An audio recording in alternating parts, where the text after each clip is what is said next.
Bienvenidas, bienvenidos, bienvenides a esta escucha en línea. A toda la comunidad que nos sintoniza en radio por el 180M y aquí en redes sociales. Les habla de nuevo Arely Maday Martínez Valencia, responsable de los programas para la igualdad de género en nuestra máxima casa de estudios. A nombre de nuestra coordinadora, la doctora Lorela Castorena, les damos la bienvenida a nuestra emisión del programa de radio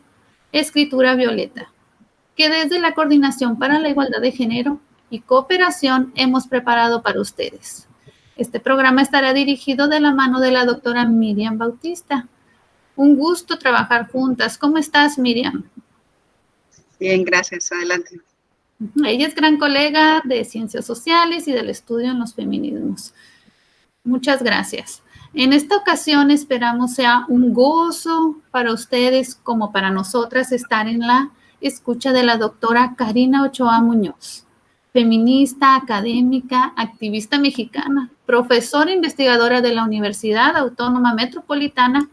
integrante además del Sistema Nacional de Investigadoras. Bienvenida, doctora, a la universidad, le da una gran acogida. Sabemos que ya incluso participa en el posgrado en Ciencias Sociales como asesora de tesis. Qué gusto tenerla. Muchísimas gracias por la invitación a la profesora Miriam y también a Arely Maday. Gracias a la audiencia por sintonizar este programa y por su atenta escucha a la conversación que vamos a iniciar en breve. Así es, gracias Arely, gracias a la coordinación, gracias a la doctora por tomarse este espacio y a la comunidad que está iniciando sus actividades académicas de investigación administrativa e incluso estudiantes, ¿no?, de nuevo ingreso que nos acompañan. Este es un espacio, pues, en realidad sentidito para ustedes. Nos está aquí viendo ya en pantalla entonces la doctora Corina. Yo no quisiera hacer esperar mucho a las personas que ya nos sintonizan sobre esta charla, ¿no?, entre el marco que es el pensamiento feminista descolonial, vistas desde María Lugones, que fue una pensadora académica latinoamericana, argentina, feminista, que lamentablemente pues parte de este espacio de vida y de la academia el año pasado, así como comentábamos en el programa anterior, Arely, de la gran otra pensadora Nahual El Saadawi. Deseamos pues que estas mujeres nos están dejando una gran herencia epistémica del feminismo descolonial y con el ánimo de continuar, más que ponernos tristes, en la deconstrucción de estas colonialidad del poder y además patriarcal. Y qué mejor que pues pensadoras mexicanas que también están trabajando fuertemente en estos grupos latinoamericanos, como ya nos lo irá desdoblando la doctora Karina, que es un gusto, que es conocedora y participante, ¿no?, de todos estos movimientos de pensamiento descolonial que se están dando en México y Latinoamérica. Y así como ella también creo que se está sumando desde hace un buen tiempo, ya nos irá diciendo, a esta generación de mujeres, ¿no?, creadoras conceptuales. Pues bienvenida, doctora, y le dejamos los minutos que nos quiera regalar en esta breve charla sobre el pensamiento descolonial feminista, si le parece.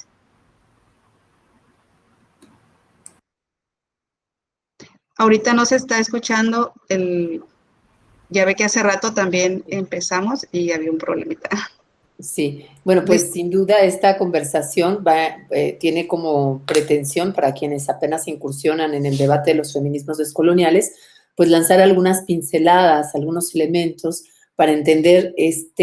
yo no le llamaría campo de reflexión y acción, sino más bien este océano de contribuciones reflexivas y activistas que se han hecho desde nuestra América, desde América Latina, también llamada Via Yala, y que se engloban en lo que llamamos los feminismos descoloniales. Y la primera, digamos, acotación que quisiera hacer es que no nos referimos, o por lo menos yo no me refiero a feminismo descolonial en singular, sino a feminismos descoloniales en plural, porque este océano de pensamiento, de reflexión y de acción está constituido por muchas afluencias de ríos que vienen de diferentes genealogías. Es decir, las voces que componen esta expresión llamada feminismos descoloniales son voces que vienen de diferentes orígenes, de diferentes trayectorias, con diferentes posicionamientos Y esto hace que los llamados feminismos descoloniales sean un campo, un océano, un espacio de acción-reflexión de una diversidad muy vasta, que incluso a veces genera cierta complejidad, porque los posicionamientos que tenemos quienes nos inscribimos en este campo de reflexión y acción no necesariamente son coincidentes. En algunos casos incluso no compartimos posicionamientos comunes, en otros sí, pero es un campo bastante diverso, bastante amplio, por lo cual se vuelve muy difícil definirlo y se vuelve muy difícil hacer genealogía al pensar solamente este campo de reflexión como uno y no como muchas y múltiples expresiones de compañeras que desde diferentes trayectorias han contribuido al debate. Tenemos en el campo de los feminismos descoloniales incluso la complejidad de saber que hay compañeras que han contribuido a estas reflexiones sin que se autonombren feministas o sin que se autonombren descoloniales. Es decir, hay compañeras, por ejemplo, como Aura Cumes, que es una indígena maya cachiquel de Guatemala, que no se asume ni descolonial ni se asume feminista. Tenemos compañeras que a la vez pueden asumirse feministas, pero no se asumen como descoloniales y que se autonombran de otra manera, feministas comunitarias, feministas del comunalismo, por ejemplo, y que, sin embargo, sus contribuciones forman parte de este campo de reflexión que llamamos feminismos descoloniales. Una vez hecha esta aclaración, me parece pertinente también hacer las ubicaciones, porque en este mismo contexto de la gran diversidad que se engloba en lo que llamamos los feminismos descoloniales, vamos a encontrar diversas genealogías y diversas formas de cómo llegan algunas pensadoras y activistas, o pensadoras activistas también, intelectuales, a estas reflexiones. Y tenemos, por un lado, una ruta de reflexión que tiene que ver mucho con la influencia del pensamiento afroamericano. Hay una línea de reflexión que se instala también dentro de lo que llamamos los feminismos descoloniales, que hace una fuerte crítica, perdón, estoy un poco enferma de la garganta, me van a escuchar toser seguramente en algunos momentos, pero bueno, esta tendencia de reflexión, esta línea de reflexión, esta genealogía, la podemos ubicar en un planteamiento que hace una fuerte crítica a la concepción del sujeto mujer.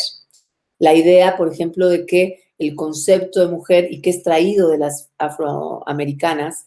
feministas afroamericanas, es que el concepto de mujer es un concepto que solamente engloba las condiciones o las características peculiares de un tipo de mujeres, que son las mujeres blancas de clase media, heteronormadas, y entonces hay una gran dificultad para que a la hora de utilizar conceptos como el concepto de mujer puedan expresar otras formas de existencia y otras formas de experiencia de mujeres racializadas. Esta discusión ha llevado también, al llegar a América Latina y a llegar a ciertas pensadoras, por ejemplo, afrodescendientes, y no afrodescendientes, pero fundamentalmente afrodescendientes,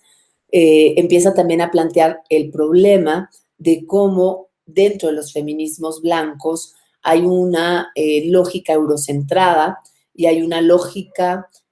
racial, digamos, que proviene sin lugar a dudas del orden civilizatorio moderno y que luego vamos a ir viendo cómo se entreteje con la experiencia colonial de las mujeres que fuimos racializadas desde el siglo XVI. Esta es una primera línea que se inserta en este campo de los feminismos descoloniales, haciendo una fuerte crítica al eurocentrismo y el colonialismo de los feminismos blancos hegemónicos, y que en un primer momento se visualizó y se visibilizó de manera muy fuerte porque trae a cuenta parte de un pensamiento que se genera desde Estados Unidos, y les repito, con las mujeres afroamericanas, por ejemplo, con las mujeres de la colectiva Río Combahee, Bell Hooks, Audre Lorde y otras tantas compañeras, Angela Davis, que de alguna manera empiezan desde la década de los 80s a visibilizar esta problemática que atraviesa por la condición racial y que luego va a derivar en un debate mucho más reciente postulado por Kimberly Crenshaw, que es el tema de la interseccionalidad. Entonces hay una tendencia dentro de los feminismos descoloniales que posiciona parte de estos debates, pero desde América Latina. Por otra parte, también vamos a ver que una importante reflexión que se empieza a generar en este campo de los feminismos descoloniales tiene que ver con algo, y después llegaría a Lugones, después de hacer esta reflexión, pero antes de llegar a Lugones me gustaría plantear cómo dentro de diversos movimientos sociales en América Latina, desde la década de los 70 y hasta muy entrados los 80, empezamos a ver también una fuerte crítica por parte de mujeres de sectores populares o de mujeres racializadas que vienen del medio rural, a justamente también el posicionamiento de las feministas metropolitanas y de las feministas de clases medias, universitarias, que no consideran la realidad de las mujeres que están en el medio rural o de las mujeres populares, que casi siempre están marcadas por la línea de la racialidad. Pienso, por ejemplo, en el texto, hay un libro que se llama Si me permiten hablar, que es la historia de Domitila, una mujer líder de las minas de Bolivia, que narra, por ejemplo, cómo en 1975, en el marco de la Conferencia Internacional de la Mujer, realizada en México y convocada por la ONU, ella enfrenta, digamos, una disputa con la delegación mexicana de feministas que, haciendo una defensa de los postulados de Betty Friedan, pues le piden que deje de hablar de sus pueblos y que por favor empiece a hablar de ella como mujer. Y entonces ella, en una respuesta y en la interpelación que hacen las feministas, digamos, de corte más clásico, feministas que casi siempre están vinculadas, como les digo, al ámbito metropolitano, al ámbito universitario, feministas, muchas de ellas de clase media, que se forman con los feminismos hegemónicos, cuyas contribuciones nadie niega, pero que, como decimos, invisibiliza la realidad de mujeres que no necesariamente cumplen con las características de ser mujeres urbanas, metropolitanas, etcétera, etcétera. Y entonces, en esa interpelación, Domitila les dice, bueno, pues si me permiten hablar, les voy a contestar, ¿no? Su pregunta. Entonces le dice, muy bien, hablemos de nosotras, le dice a la mujer que le interpela. Y una cosa que le dice que es muy importante es, mire, yo tengo aquí más de una semana y mientras usted llega diariamente con un vestido y un peinado que a vistas es obvio que lo hacen en un lugar caro, usted viene con un chofer, la esperan a la puerta para llevarla a su casa, supongo que su casa debe ser igual de elegante que su vestido, ¿no? Lo estoy parafraseando un poco, pero ya lo que evidencia es cómo la situación de esta mujer feminista que le interpela no es la situación que ella vive. Entonces ella en un espejo le dice, en cambio, yo, o sea, todos estos días he venido con la misma ropa, soy la esposa de un trabajador de las minas de Bolivia, que si se enferma o lo despiden en menos de 90 días, nos quitan la casa que la empresa le ofrece a los trabajadores, ¿no? Mientras son trabajadores, le dice al final, yo aquí vengo representando a mi comunidad, a mi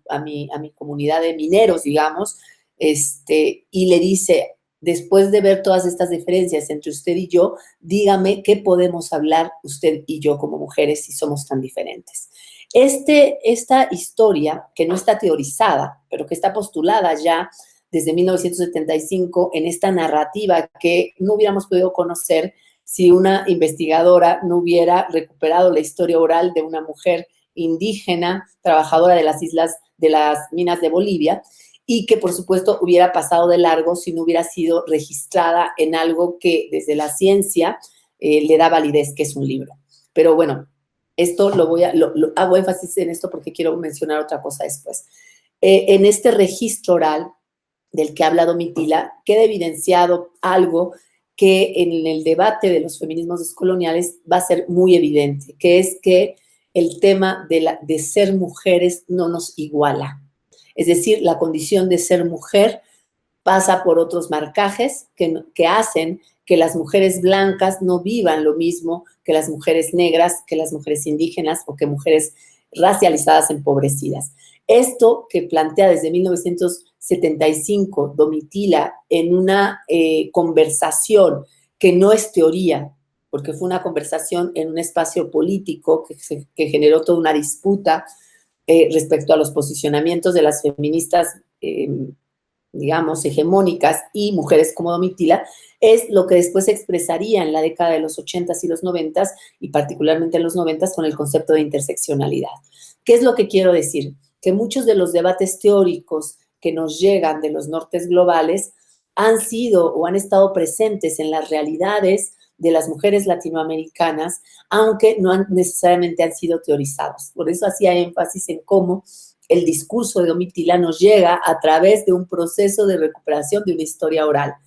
El proceso que nosotros recuperamos a través de un libro que legitima ese saber, de todas maneras, posiciona a Domitila como una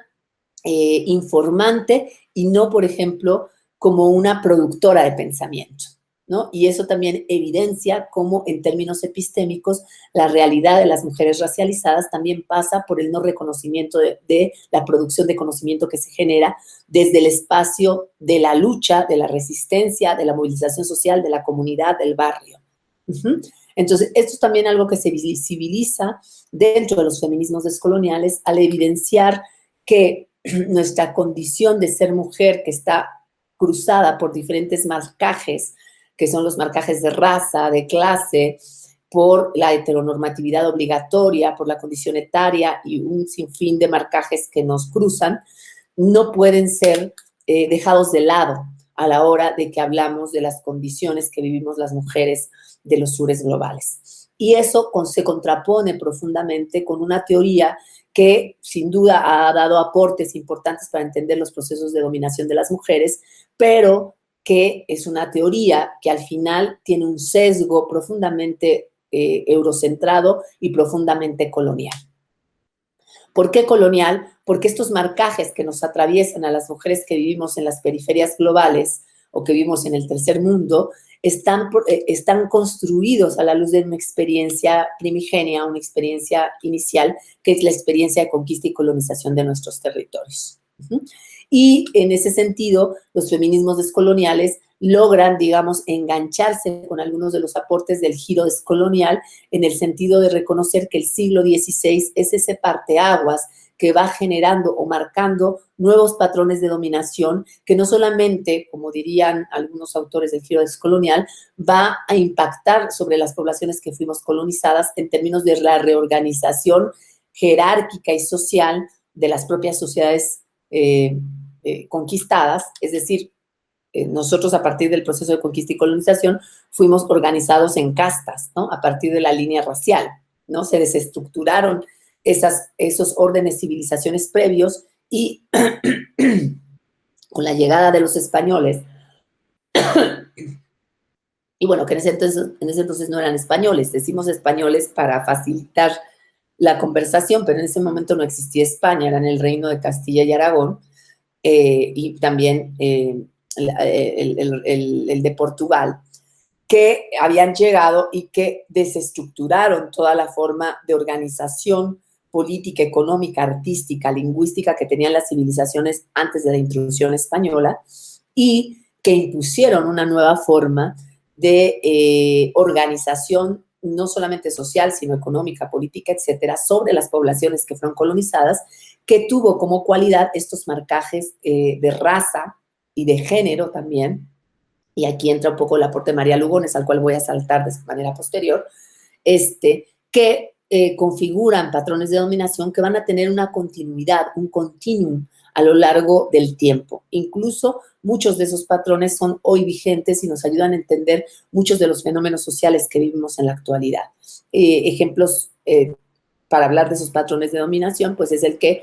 seguimos utilizando dichos como, ay, pareces indio, ¿no? Si no te comportas como socialmente se establece y tienes vergüenza o eres tímida o te equivocas o cometes algún error o dices mal una palabra. Yo no sé si en Baja California pase, pero en muchos todavía lugares de la Ciudad de México, pues te dicen, es que pareces como india, ¿no? O sea, siempre aparece otra vez esta imagen del indio, de la India, que fueron asignados, que fueron construidos, esta idea de indianidad desde la lógica de que eran sujetos o seres o no seres plenos inferiorizados. De tal suerte que las poblaciones colonizadas fueron destinadas a ser iletradas, a ser rurales, a ser inferiorizadas, sus saberes con ellas, sus saberes también, sus conocimientos son transferidos como saberes y no son legitimados como conocimientos, su arte no es reconocida como arte, sino como artesanía o como folclore, su arquitectura es asociada a la costumbre, al pasado y a la barbarie, y es desestructurada su memoria, ¿no? Eso es parte de lo que pasa con el proceso colonial. Y en ese sentido, muchas de las reflexiones que en el campo de los feminismos descoloniales o en el terreno de los feminismos descoloniales se dan, parten de todos estos marcajes que tienen su origen en el siglo XVI a partir de esta experiencia, que es una experiencia, pues yo diría que hasta traumática, ¿no? Para las poblaciones que fueron colonizadas, que sin duda va generando esa forma, esos marcajes que nos van a filtrar no solamente en términos sociales, sino en términos culturales, ideológicos, etcétera, incluso ontológicos y epistémicos. Pero no solamente impacta, y aquí creo que hablé muy fuerte, pero hasta yo me espanté cuando dije pero esto no solo impacta en las poblaciones colonizadas. Una cosa que es muy relevante y que es postulada por uno de los autores del Giro Decolonial es que estos patrones de dominación colonial generaron también una reorganización geopolítica del mundo. Y la línea de la racialidad no solo impactó sobre las poblaciones colonizadas, sino impactó sobre la organización global del mundo. De ahí que hubiera países que hoy llamamos centrales y países periféricos, que están también, esta línea divisoria entre el desarrollo y el subdesarrollo, por ejemplo, está también trazada por esta línea de racialidad. Porque obviamente los países donde existimos, que fuimos colonias, y donde existimos sujetos y sujetas racializadas, es decir, sujetos y sujetas coloniales, somos países que fueron asociados a la condición de barbarie. La idea de que seamos países subdesarrollados, luego nombrados como en vías de desarrollo, y que Europa y Estados Unidos se constituyeran como centro, particularmente Europa en el siglo XVI, Estados Unidos de manera mucho más tardía, lo que hace también es ubicar al proyecto civilizatorio moderno occidental como el único horizonte de llegada. Por eso son los países desarrollados, ¿no? El único modelo a seguir, desconociendo toda la diversidad epistémica, toda la diversidad civilizatoria, toda la diversidad cultural que existe en este vasto mundo. Dentro de los feminismos descoloniales, obviamente en este terreno de reconocimiento de lo que significó el proceso de conquista y colonización, se van formulando algunas preocupaciones, entre las cuales destacan, por ejemplo, la preocupación de entender por qué, frente al hecho colonial, las mujeres vivimos procesos de dominación peculiares que están atravesadas también por lógicas de dominación masculina. Y en el debate de los feminismos descoloniales vamos a encontrar varios posicionamientos y postulados en torno al tema, por ejemplo, del patriarcado. Tenemos, por un lado, el posicionamiento de las feministas comunitarias aymaras, cuyos planteamientos han formulado tanto Julieta Paredes como es Adriana Guzmán. Y lo que plantean es que el proceso de conquista y colonización en nuestros territorios produjo un proceso de entronque de patriarcados. Ellas hablan de patriarcados originarios o ancestrales y del patriarcado occidental. Yo le llamo el patriarcado de la cristiandad. Y ellas dicen que en el proceso de conquista y colonización hay un entronque patriarcal, es decir, hay una alianza entre los patriarcas de los pueblos originarios o de las civilizaciones originarias de estas tierras y por supuesto los hombres blancos, colonizadores, que representan, digamos, el patriarcado occidental o de la cristiandad. Y en ese sentido, lo que dicen es que en esta alianza entre el patriarcado o los patriarcas de los pueblos ancestrales y de los colonizadores, se garantiza que tanto poblaciones masculinas indígenas como los colonizadores hombres blancos occidentales sometan a las mujeres racializadas, a las mujeres indígenas. Ahora, este postulado tiene una enorme dificultad que también ha sido criticado desde los propios feminismos descoloniales o desde algunas vertientes de los feminismos descoloniales. Y es que una de las cosas que este postulado formula es que hay un patriarcado universal. Al hablar de patriarcados ancestrales y patriarcados, digamos, de los colonizadores, se tiende a generar una mirada del patriarcado como una forma de dominación que existió en todas las sociedades y en todo momento. Entonces, también hay una lógica de universalización de las lógicas de dominación patriarcal que va en contra incluso de la propia crítica descolonial, que hace esta crítica, por ejemplo, a la universalidad del concepto mujer, que invisibiliza las diversas formas de expresión y de existencia de las mujeres. Entonces, un principal problema cuando hablamos de patriarcados ancestrales es que volvemos a nombrar desde estas formas de universalización, cuando en realidad hay quienes planteamos que no podemos hablar de patriarcados ancestrales, que en todo caso, como lo plantea Aura Cumes, se podrán hablar de dominaciones masculinas, pero como lo plantea la propia compañera Maya Cachiquel, tendríamos que hacer un diálogo con el pasado, prácticamente una arqueología descolonial, para descifrar cómo en cada sociedad antes de la intrusión española se configuraban las lógicas de dominación masculina y tendrían que ser nombradas a partir de la exploración misma de esa peculiaridad de dominación masculina. Porque si no, tendemos otra vez a utilizar conceptos que han sido creados bajo la particularidad europea y los ponemos como si fueran similares a los procesos de otras experiencias civilizatorias o de otros pueblos que no necesariamente operan de la misma manera. Yo particularmente creo que esta crítica es muy pertinente, que en el caso de nuestra historia no podemos hablar de patriarcados ancestrales y en todo caso tendríamos que hacer una exploración, como lo plantea Cumes, de qué tipo de dominación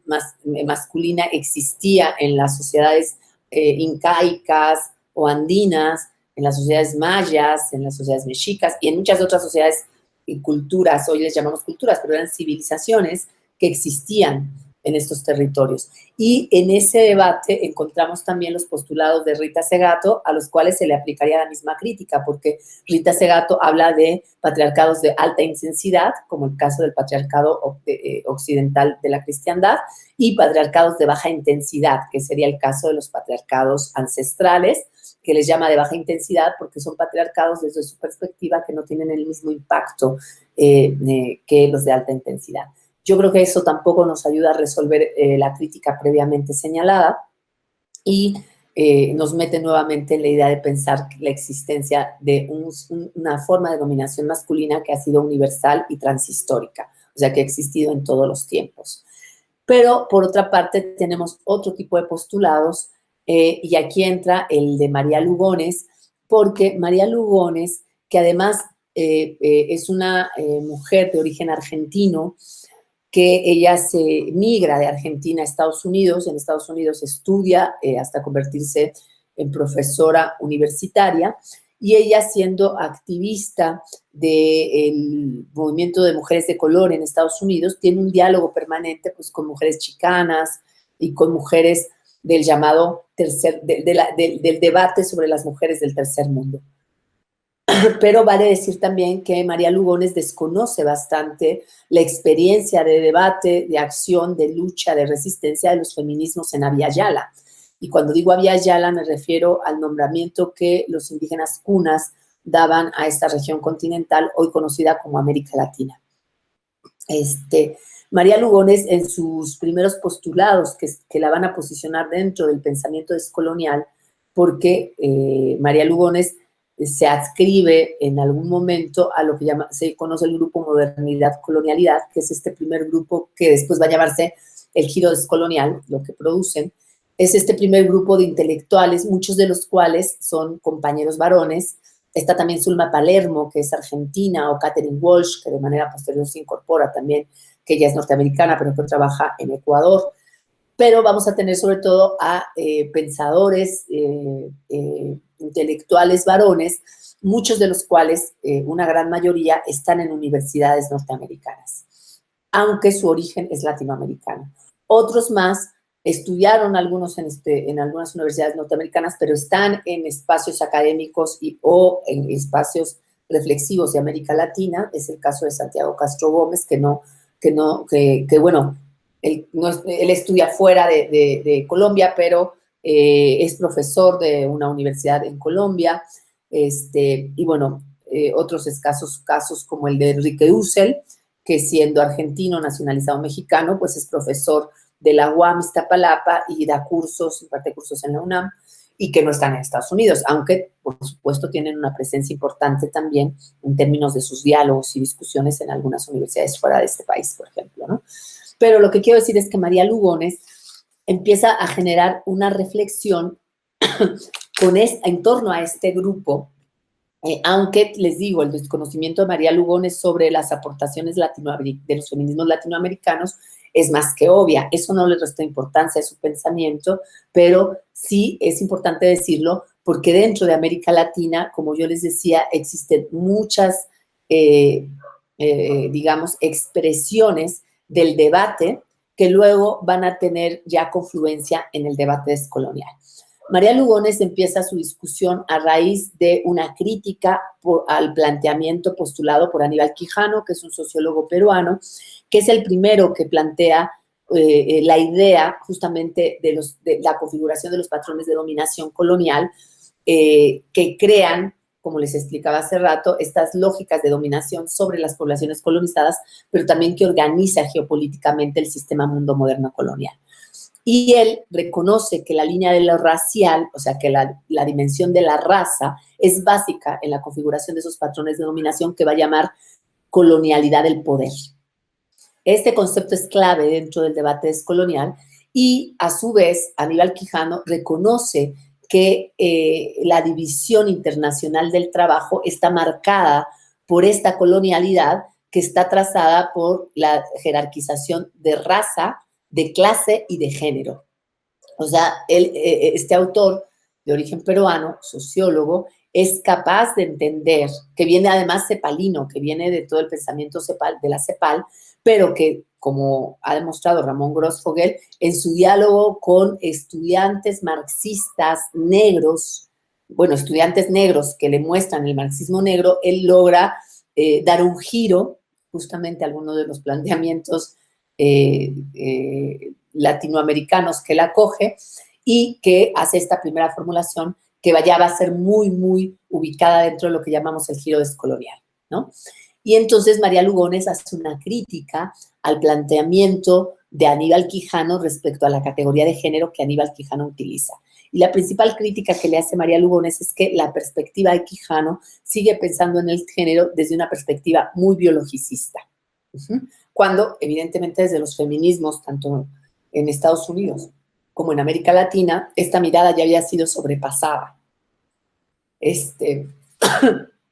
Y a partir de ese elemento de crítica, María Lugones, de la mano de dos autoras muy importantes, y esto sí quiero decirlo porque de repente los aportes de María Lugones se piensan como si fueran una genialidad de una persona, cuando María Lugones lo que está haciendo es dialogando con otras compañeras que desde los sures globales también están problematizando, bueno, no solamente desde los sures globales, también desde los sures locales, están problematizando el problema de la raza asociada al género. Entonces, de la mano de Oyewomi, que es una mujer nigeriana, africana, que en su libro La invención de las mujeres formula que el género es una invención occidental, María Lugones logra postular la idea de que el género es una imposición colonial. Y de la mano de una mujer indígena cherokee que se llama Paula Gunn Allen, por eso digo también de los sures locales, porque aunque es del norte global, es una mujer cherokee, forma parte de un sur dentro del norte al ser una indígena. Y de la mano de Gunn Allen logra demostrar cómo en muchas sociedades o civilizaciones o pueblos antes de la llegada de los españoles, esto que hoy llamamos diversidad cultural era algo manifiesto. Es decir, en el caso de los cherokees, es muy claro que hay algo que nosotros ahora llamaríamos tercer género, que en realidad entre los Cherokee se llamaba el tercer espíritu, ¿no? Y también como en ciertas, les llaman tribus, ¿no? Del norte, indígenas del norte en Estados Unidos, existen también el macho hembra, ¿no? O la hembra macho, y una forma de concepción de la sexualidad y del género que no necesariamente corresponde al dimorfismo sexual que se construye desde la perspectiva occidental.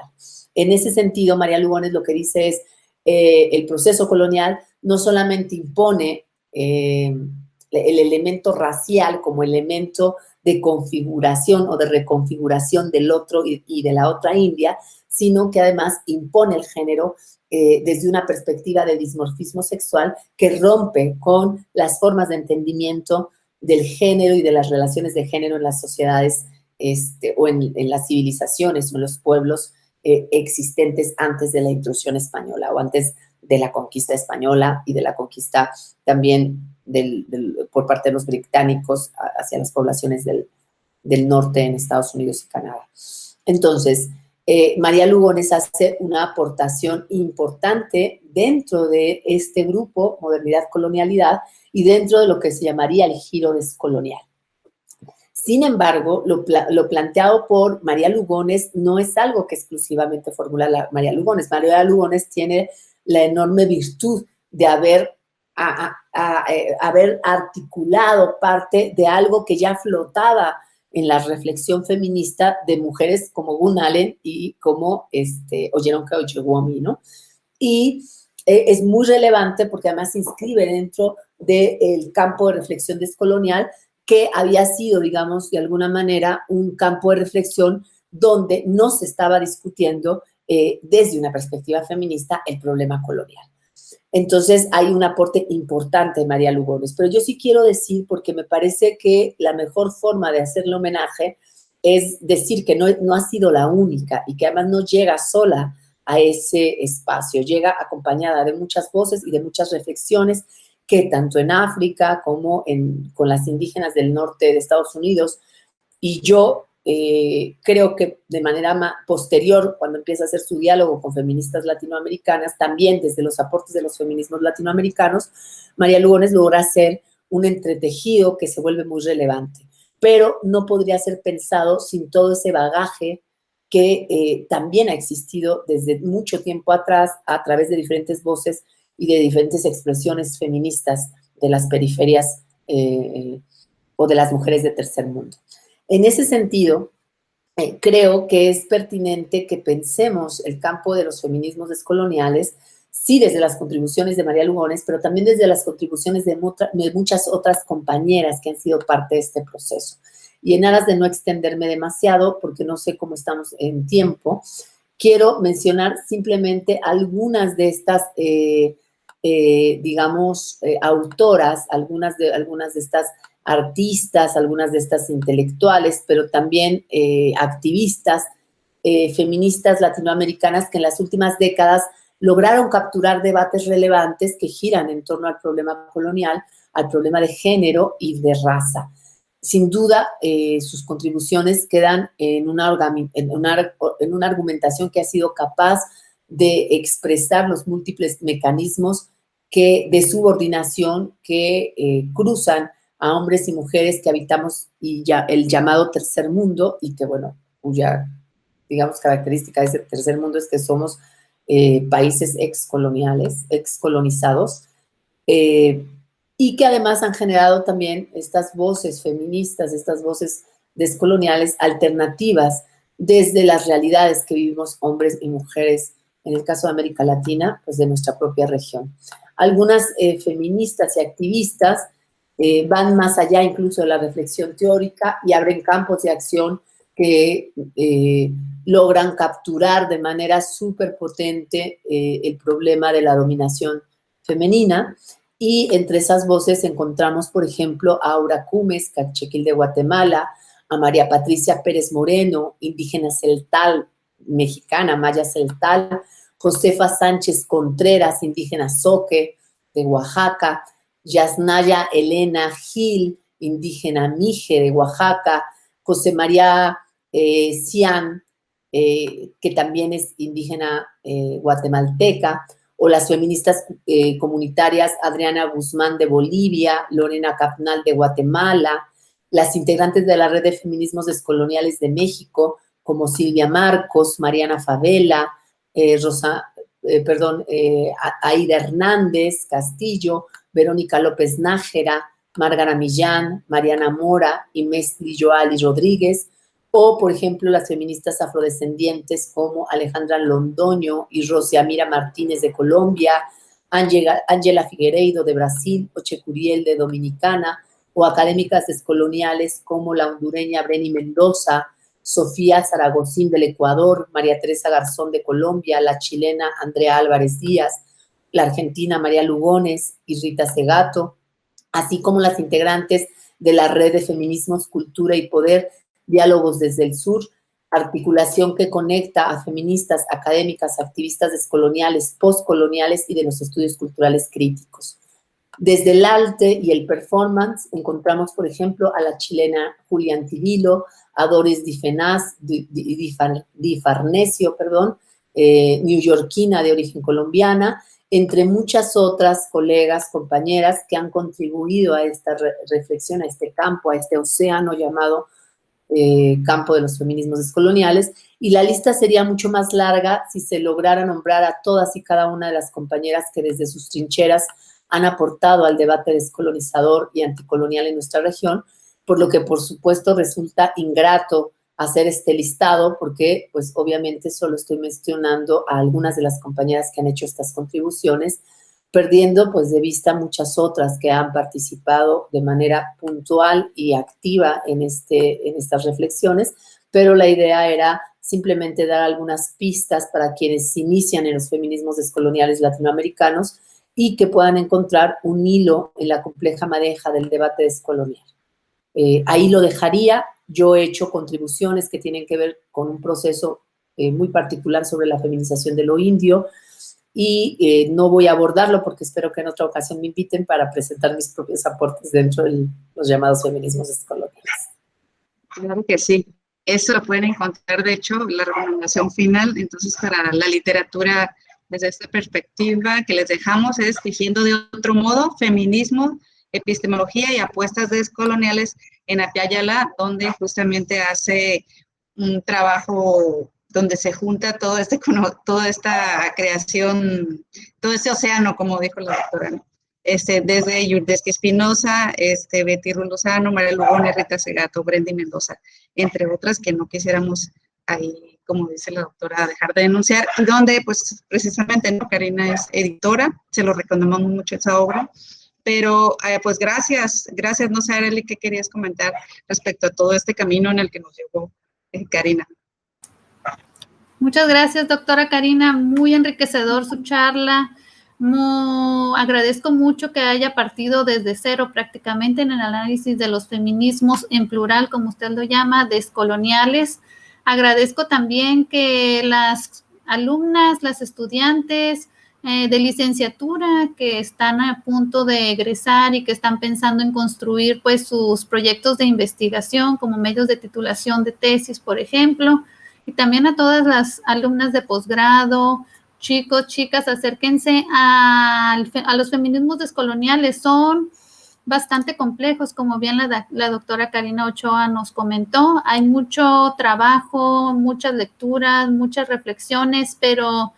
vale la pena incursionarnos. ¿Por qué? Porque justamente, pues, partimos de estos procesos de colonización en los que estamos inmersos, hombres y mujeres aquí en México. Nuestro proceso de formación identitaria, pues, deviene también de un análisis profundo que podríamos hacer desde los feminismos descoloniales, por ejemplo.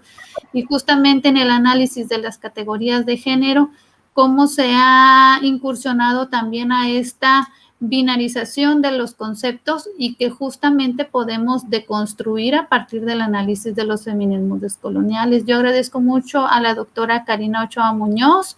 agradezco mucho también que nos haya traído parte de todas las feministas que han aportado un granito de arena en la construcción de este océano que usted nos llama de campo, acción, reflexión sobre los feminismos descoloniales.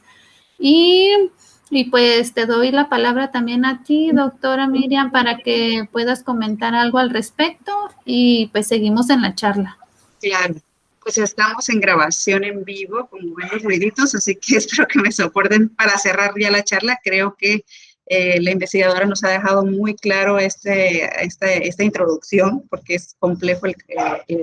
el océano de estudio en el que nos deja comprometidas. Afortunadamente, como decíamos en la universidad, se encuentran pues posgrados que están abordando estas líneas, tesis muy interesantes ya concluidas. Por ejemplo, saludos a Diana Cuevas, que también abordó un poco esta perspectiva al final con su trabajo de la relatoría oral. Entonces, creo que eso es muy importante, que nos hace recordar, Karina, con el tema de los feminismos descoloniales, que parten no de un conocimiento científico, desde esta ciencia positiva heredada por ese proceso de colonización en las universidades. Sin embargo, creo que hay bastantes grietas por donde están filtrándose bastantes ríos de ya ni queríamos decirles saberes porque entonces se deslegitima, ¿no? Pero donde está llegando tanta creación, ¿no? Tanta creación de nuevas categorías, donde están nombrando de verdad cosas que habíamos invisibilizados. Y me sumo en términos de invisibilizarnos como estudiante, como también estudiante de un posgrado, pero también trabajadora, también habitante de esta tierra, que de alguna manera a veces vamos perdiendo nuestros procesos de arraigo y de raíces, ¿no? Justamente como nos lo está mostrando esta nueva corriente, es voltear a ver, ¿no? Del origen y dejar estas imposiciones occidentales, y más en este estado, la verdad, pues que estamos muy pegados al norte demasiado, toda la cultura aquí siempre de mi infancia la recuerdo así, ¿no? Pero hay procesos interesantes. Entonces yo me quedo con la claridad, insisto, que nos deja la investigadora sobre esta desobediencia epistémica, ¿no? Que es lo que nos dicen, a decir, vamos construyendo desde otra manera, pues vamos pensando, o como lo han estado también diciendo por ahí, también otras feministas, vamos imaginando otro mundo posible, y lo tenemos aquí, ¿no? Está en nuestras tierras e incluso en nuestro país. Ya nos menciona todo este proceso de activismo y movimiento social de tantas comunidades indígenas que tenemos, y de donde están aportándose, de verdad yo creo, más bien posicionando realmente estas otras miradas de conceptualizar, de llamar y de nombrar. Me parece que ese es el fenómeno más interesante como generación que lo estoy viviendo. Otros nombres, otras categorías, otros conceptos no acartonados y en una bastante desdoblamiento, porque cada vez veo que va hacia diferentes lados, y precisamente, ¿no? Tratando de incluirnos a todos y a todas. Y yo quisiera cerrar porque me pasa eso que dijo la investigadora, que en México pues tenemos que seguir nombrando también tanto activismo por mujeres que están no necesariamente identificándose como feministas, por supuesto, porque ellas traen en las comunidades indígenas sus formas y vivires son muy suyos, pues muy propios. No podemos imposicionar o decir que es ser mujer o que es ser mujer blanca. Y el caso es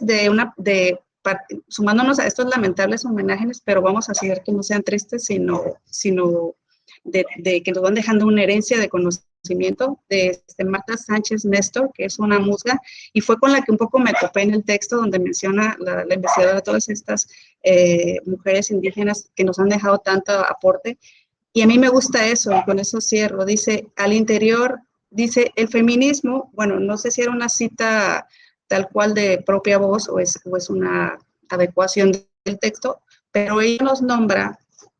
que el feminismo es una opción individual al interior de un proceso de emancipación popular,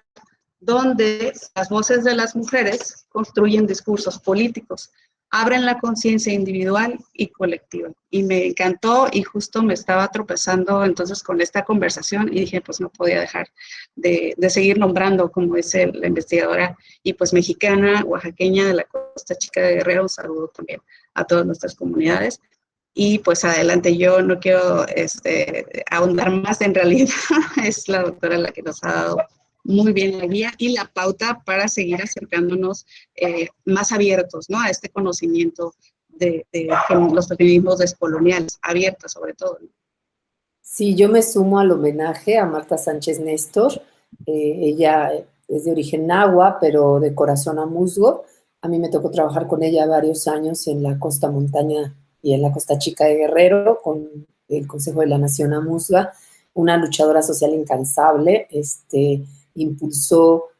muchos procesos, tanto con las artesanas textiles de la región, como con las mujeres que organizaron las casas de salud, tanto en Ometepec como en otras regiones del estado. Y bueno, pues una pena que tanta gente, tantos corazones hayan sido arrebatados en estos 2 últimos años, y además la pérdida de compañeras que han tenido un trabajo muy digno y muy potente, y pues que hoy quedan también en nuestros corazones. Valga también esta intervención como homenaje a nuestra compañera Marta Sánchez. Así es, y un llamado pues a la sensibilidad, porque entendamos que son a veces comunidades donde viven rurales muchas personas y no están acercándose tan fácil, ¿no? Los medicamentos o los tratamientos, ni qué decir la hospitalización. Entonces, también es un llamado a, como sociedad, pues estar atentos a las privilegiadas situaciones en las que estamos partiendo, y que entonces deberíamos estar pues arrojando un poquito más de humanidad, ¿no? Y buen trato al menos. Y hasta allá mandamos esa solidaridad, pues de sensibilidad, ¿no? De que tenemos que son siempre circunstancias diferentes, y para mujeres así, pues también tremendo, y lamentamos que haya sido en este proceso de pandemia, pues la despedida, ¿no? Y pues gracias también por nombrarla tal cual, así como lo comenta la doctora. Y me despido, cerramos, sobre todo sigamos cuidando la salud, como decimos, doctora, ahí también que esté muy pendiente de su estado, para que ya no se esté cansando por aquí. Pues muchísimas gracias, gracias a la audiencia por su amable escucha, y ya hasta muy pronto. Sí, saludos a todos en la universidad, saludos a él. Saludos, muchas gracias por sintonizarnos. Nos vemos en la siguiente emisión.